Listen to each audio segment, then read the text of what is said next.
Bismillahirrahmanirrahim. Assalamualaikum warahmatullahi wabarakatuh. Perkenalkan, nama saya Umairah Hairani dari jurusan Bahasa dan Sastra Arab. Ingin mempresentasikan artikel yang telah saya buat. Judul artikel ilmiah yang saya buat adalah Istishab dalam penetapan kaidah nahwu atau istishab dalam usul nahwu. Pengertian ilmu nahwu. Kata nahwu merupakan bentuk masdar dari naha yanhu nahwan, yang berarti condong atau cenderung, dan menuju atau bermaksud. Dalam penjelasan gramatikal, nahwu sering digunakan dalam arti contoh atau seperti. Contoh atau seperti adalah ekspresi untuk menyatakan suatu kaidah yang dituju atau dikehendaki agar maksudnya menjadi jelas dan mudah dipahami. Jadi, ilmu nahwu secara etimologi menurut penjelasan di atas mengandung arti contoh atau model yang dituju atau dikehendaki sesuai dengan kaidah yang menjadi acuannya. Ilmu nahwu merupakan salah satu disiplin yang bertujuan untuk dapat memahami teks-teks yang berbahasa Arab.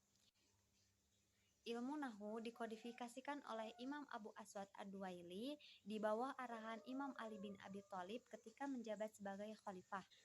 Selanjutnya, pengaruh usul fiqh terhadap usul an-nahwi. Meskipun usul fiqh dan usul an-nahwi merupakan dua wilayah keilmuan yang berbeda dan berdiri sendiri, tetapi antara keduanya memiliki hubungan yang sangat erat.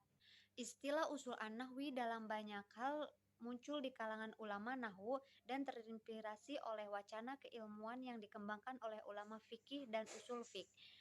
Ibnu Jini pada bagian awal bukunya Al-Khosois, salah satu buku yang banyak membicarakan usul an-nahwi, telah menjelaskan hal tersebut.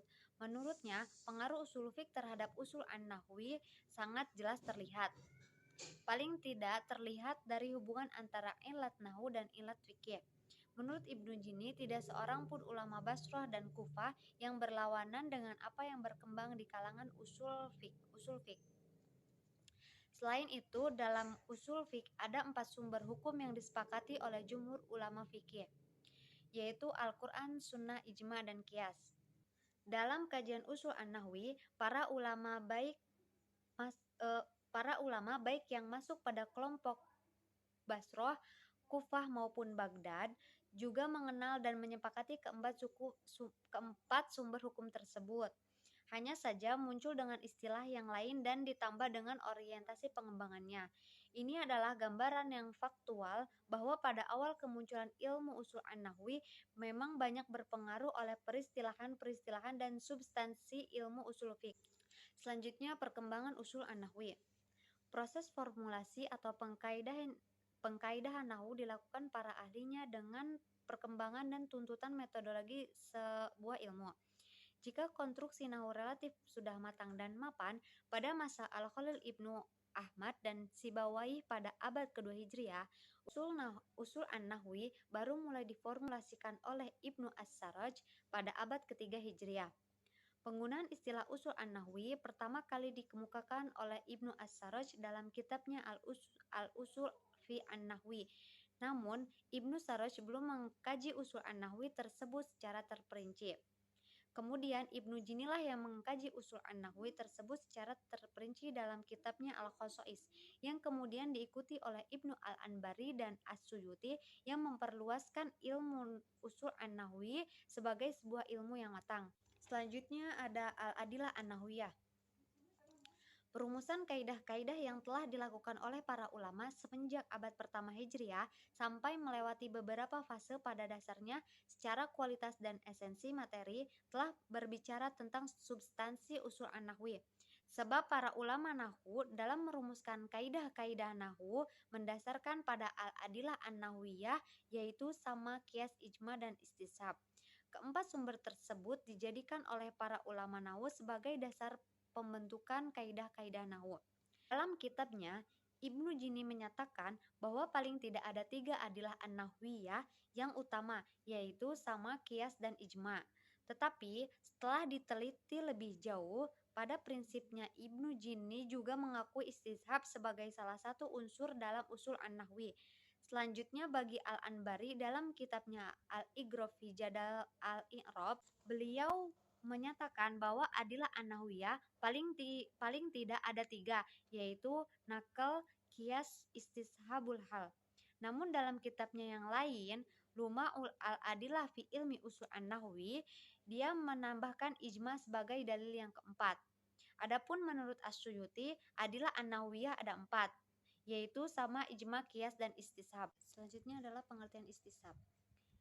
Istishab secara etimologi yaitu tetapnya sesuatu tanpa adanya perubahan.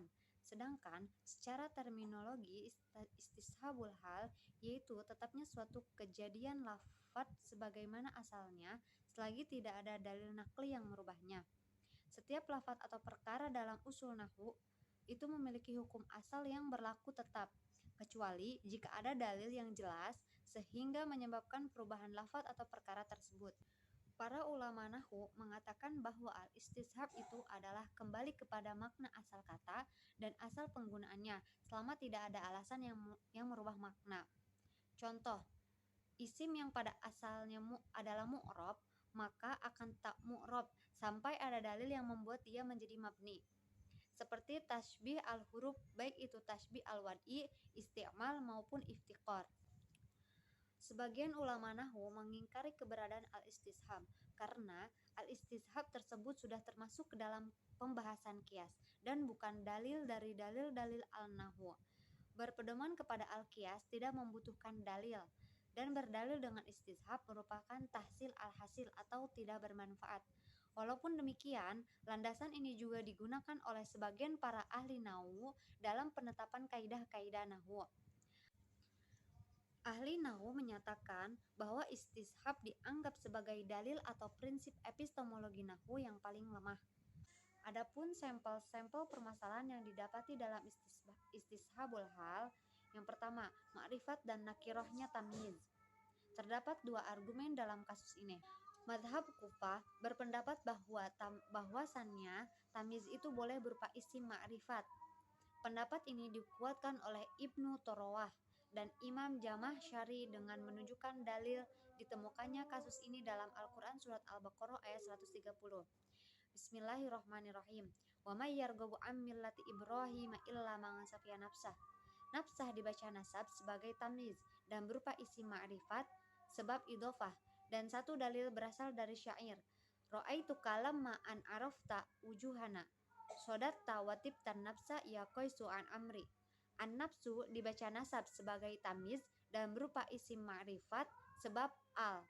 Adapun pendapat berdasarkan mazhab Basrah, mazhab Basrah berpendapat menolak tamyiz yang berupa isim ma'rifat karena hukum asal tamyiz adalah berasal dari isim nakiroh. Alasan penolakannya adalah yang pertama, pada kata nafsahu menyimpan huruf jar yang asalnya safiha fi nafsihi. Yang kedua, nafsahu dibaca nasab karena menyerupai maf'ul bih. Yang ketiga, nafsahu dibaca nasab dikira-kirakan menjadi maf'ul dalam kalimat ahlaka nafsahu. Sedangkan pada lafaz an-nafsu yang terdapat dalam syair di atas, tidak ada perbedaan pendapat antara ulama Basrah dan Kufah mengenai i'rabnya. Hanya saja dalam ma'rifat dan nakirohnya. Basrah tetap berpendapat bahwa hukum asal tamyiz itu berasal dari isim nakiroh. Selanjutnya ada lakinna antara mufrad dan murakkab. Mazhab Basrah berpendapat bahwasannya lakinna itu mufrad yang terdiri dari 5 huruf, lam, alif, kaf, nun, dan nun. Mazhab Kufah berpendapat bahwasannya lakinna itu murakkab. Lakinna tersusun dari la dan inna yang disertai dengan kaful zaidah menjadi la ka inna.